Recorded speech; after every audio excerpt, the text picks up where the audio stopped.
आज की वीडियो में करेंगे क्लास 10th का चैप्टर 4 क्वाड्रेटिक इक्वेशन। ये एक इंट्रोडक्शन वीडियो है। अब क्वाड्रेटिक इक्वेशन क्या होती है? The quadratic equation is a polynomial equation in a single variable with degree 2। ऐसे पॉलिनोमियल जिसमें सिंगल वेरिएबल का यूज होता है और उसकी जो हाईएस्ट पावर होती है, डिग्री होती है, वो 2 होती है। ऐसे पॉलिनोमियल क्या होते हैं? क्वाड्रेटिक पॉलिनोमियल या फिर क्वाड्रेटिक इक्वेशन। अब यहाँ पे हमने एग्जांपल लिया है एक्स स्क्वायर। यहाँ पे जो हमारा वेरिएबल एक्स है, इसकी डिग्री क्या है? 2 है, इसकी पावर 2 है, तो ये हमारा क्या होगा? क्वाड्रेटिक पॉलिनोमियल या फिर क्वाड्रेटिक इक्वेशन। उसके बाद दूसरा example x square plus 2x। फिर तीसरा एग्जांपल हमने लिया x square plus x plus 12।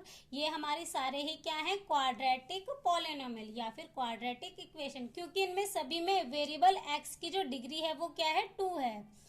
अब उसके बाद फर्स्ट पॉइंट है हमारा, it is an algebraic expression with degree 2। इनकी डिग्री 2 है तो ये हमारी क्या होती हैं? एल्जेब्रिक एक्सप्रेशन भी होती हैं। अब every quadratic equation has 2 solution. सभी क्वाड्रेटिक इक्वेशन के कितने सॉल्यूशन होते हैं? 2 सॉल्यूशन होते हैं। दैट मीन्स अगर हम इन्हें सिंप्लीफाई करेंगे तो जो इनका आंसर आएंगे, जो हमारे एक्स वेरिएबल की वैल्यू आएंगी, वो 2 आएंगी। उसके बाद अब देख लेते हैं standard form of quadratic equation. Quadratic equation की स्टैंडर्ड फॉर्म क्या होती है? A X square plus B X plus C equal to 0। अब यहाँ पे जो हमारा ए है वो 0 नहीं होना चाहिए, ए नॉट इक्वल टू 0, क्योंकि अगर हमारी ए की वैल्यू 0 होगी तो ये इससे मल्टीप्लाई होके 0 बन जाएगा। दैट मीन्स यहाँ पे जो एक्स स्क्वायर है वो 0 बन जाएगा। अगर ये 0 बन जाएगा तो ये हमारी क्वाड्रेटिक इक्वेशन नहीं होगी, इसलिए जो हमारा ए है वो 0 नहीं होना चाहिए। अब नेक्स्ट, क्वाड्रेटिक इक्वेशन को सॉल्व करने के कितने मेथड होते हैं? 2 मेथड होते हैं। पहला होता है फैक्टराइजेशन मेथड और दूसरा होता है यूजिंग क्वाड्रेटिक फॉर्मूला। अब सबसे पहले फैक्टराइजेशन मेथड समझ लेते हैं। यहाँ पे हमने एग्जांपल लिखा है 4x square minus 4x plus 1। ये हमारी एक क्वाड्रेटिक इक्वेशन है क्योंकि यहाँ पे हमारा जो वेरिएबल x है उसकी डिग्री 2 है। अब हम इसके सॉल्यूशन निकालेंगे फैक्टराइजेशन मेथड से। तो अब फैक्टराइजेशन मेथड का यूज करके हम इसके सॉल्यूशन निकाल लेते हैं। सबसे पहले क्या करना होता है? फर्स्ट और लास्ट नंबर को मल्टीप्लाई करना होता है। 4 1 जा 4। अब 2 नंबर जिन्हें मल्टीप्लाई करके तो हमारा 4 आना चाहिए और प्लस या माइनस करके क्या आना चाहिए? ये जो बीच वाली मिडल टर्म है ये आनी चाहिए माइनस का 4। हमारे 2 ऐसे नंबर हमें ढूंढने हैं जिन्हें मल्टीप्लाई करके हमारा 4 आ जाए और प्लस या माइनस करके -4 आ जाए। अब 2 2 जा 4, ये तो छोटी वैल्यू है, ये तो हमें पता है कि 2 2 जा 4 होता है, बट जैसे बड़ी वैल्यू है तो हम उसको फैक्टर निकाल के भी निकाल सकते हैं। जैसे कि यहाँ पे हमने 4 ले लिया, 4 के फैक्टर बना लेंगे। 2 2 जा 4, 2 1 जा 2, तो यहाँ पे हमारे फैक्टर निकल गए। तो हमें इससे पता लग गया कि 2 2 जा 4 होता है और 2 में हम 2 प्लस करेंगे तो हमारा 4 आ जाएगा और 2 2 जा मल्टीप्लाई करके भी हमारा 4 आ गया। अब बड़े नंबर को हम फैक्टर निकाल के भी पता कर सकते हैं। तो हमारे 2 नंबर हमें कौन से मिल गए? 2 और 2।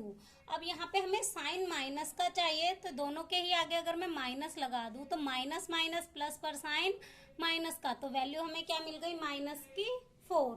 तो दोनों ही नंबर हमें कौन से मिले? माइनस के। तो ये जो हमारा मिडिल टर्म है हम इसको स्प्लिट करके क्या लिखेंगे? -2 और -2। तो first term as it is 4x square. अब बीच वाले नंबर की जगह हम क्या लिखेंगे? माइनस का 2x माइनस का 2x प्लस 1 इक्वल टू 0। अब हम इनमें कॉमन निकाल लेते हैं। हमारा कॉमन क्या है? यहाँ पे हमारा कॉमन है 2x। अब यहाँ पे हमारा 2x बाहर आ गया तो यहाँ पे भी बच जाएगा 2x। x 2 बार था तो यहाँ पे 1 बार बच जाएगा और 2 2 जा 4 होता है। -2x पूरा बाहर आ गया तो बचेगा 1। अब यहाँ पे हमारा कुछ भी कॉमन नहीं है, कुछ भी कॉमन नहीं है तो 1 कॉमन है और यहाँ पे माइनस है तो माइनस का 1 कॉमन आ जाएगा। तो यहाँ पे हमारा क्या बच जाएगा? 2x। माइनस कॉमन आ गया तो प्लस का 2x। अब यहाँ पे माइनस आ जाएगा क्योंकि हमने माइनस कॉमन ले लिया तो -1। अब पहली वैल्यू हमारी बनी 2x माइनस 1 और दूसरी जो हमने कॉमन निकाली है वो भी हमारी क्या है? 2x minus 1 equal to 0। अब हमारा 2x माइनस 1 इक्वल टू 0, तो ये जीरोस क्या आ जाएगा? x इक्वल टू माइनस का 1 यहाँ पे आ जाएगा प्लस का 1। अब यहाँ पे 2 इसके मल्टीप्लाई में है तो इधर आएगा डिवाइड में, तो 1/2। तो हमारी पहली वैल्यू क्या आ गई? 1/2। अब दूसरी भी हमारी क्या आ जाएगी? 2x माइनस 1 इक्वल टू 0, तो x इक्वल टू माइनस का 1 प्लस का 1 और ये 2 इसके मल्टीप्लाई में है, डिवाइड में आ जाएगा तो दोनों ही वैल्यू क्या आ गई हमारी 1/2। अब यहाँ पे हमारी दोनों ही वैल्यू 1/2 आ गई हैं। तो हमने देखा कि फैक्टराइजेशन मेथड से क्वाड्रेटिक इक्वेशन को कैसे सॉल्व करते हैं। अब हम नेक्स्ट देखेंगे कि यूजिंग क्वाड्रेटिक फॉर्मूला यूज करके क्वाड्रेटिक इक्वेशन को कैसे सॉल्व करते हैं। तो अब यूजिंग क्वाड्रेटिक फॉर्मूला देख लेते हैं। अब ये तो इसकी स्टैंडर्ड फॉर्म होती है क्वाड्रेटिक इक्वेशन की, ax² plus bx plus c equal to 0। अब क्वाड्रेटिक फॉर्मूला हमारे पास क्या होता है, x की वैल्यू निकालने के लिए minus b plus minus root में b² minus 4ac divide by 2a। अब ये जो हमारा b² माइनस 4ac है वो d के बराबर भी होता है। तो अगर हमें d की वैल्यू पता है तो हम फॉर्मूले को ऐसे भी लिख सकते हैं, minus b plus minus root में डी डिवाइड बाय 2a। ये हम कब लिख सकते हैं, जब हमें डी की वैल्यू पता है, तो हम ये वाला फॉर्मूला भी लिख सकते हैं। अब नेचर ऑफ रूट्स क्या होते हैं, अगर हमारी डी की वैल्यू ग्रेटर देन है 0 से तो 2 डिस्टिंक्ट रियल रूट्स, तो हमारी क्वाड्रेटिक इक्वेशन के क्या होंगे, 2 अलग अलग रूट्स होंगे। दैट मीन्स जो भी 2 आंसर आएंगे वो दोनों अलग होंगे। उसके बाद अगर हमारे डी की वैल्यू किसके बराबर है, 0 के बराबर है, तो जो हमारी एक्स की 2 वैल्यू आएंगी वो दोनों ही क्या होंगी, इक्वल होंगी। दोनों ही आंसर क्या होंगे, बराबर होंगे। अगर हमारी डी की वैल्यू लेस देन है 0 से, यानी कि 0 से कम है, नेगेटिव है, तो नो रियल रूट्स, ऐसी इक्वेशन का कोई भी रियल रूट्स नहीं होंगे। अब एग्जाम्पल देख लेते हैं। हमने जो पहले एग्जाम्पल किया था 4x² माइनस 4x प्लस 1। अब यहाँ पे हम क्वाड्रेटिक फॉर्मूले का यूज कर लेते हैं। क्वाड्रेटिक फॉर्मूला क्या होता है, minus b plus minus b² minus 4ac divide by 2a। अब ये हमारा होता है a, ये b और ये c।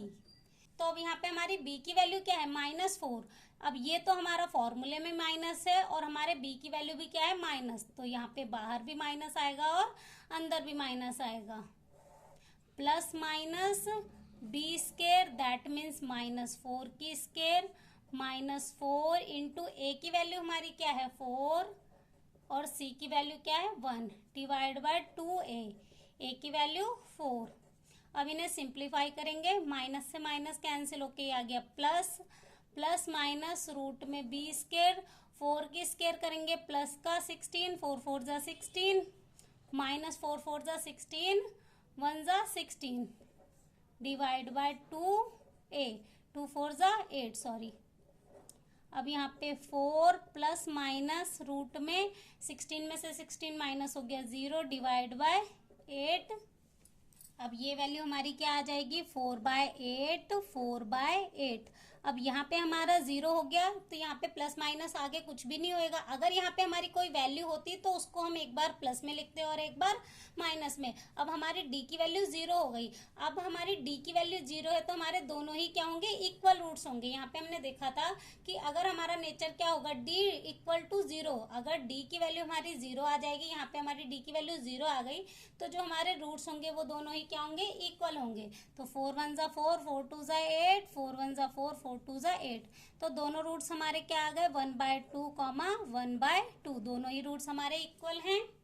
तो अब हमने इंट्रोडक्शन वीडियो में देख लिया कि फैक्टराइजेशन मेथड से क्वाड्रेटिक इक्वेशन कैसे सॉल्व करते हैं और क्वाड्रेटिक फॉर्मूले से भी क्वाड्रेटिक इक्वेशन को कैसे सॉल्व करते हैं। तो यहीं से ही हमारी जो इंट्रोडक्शन वीडियो है वो हो जाती है कंप्लीट। नेक्स्ट वीडियो में करेंगे एक्सरसाइज 4.1।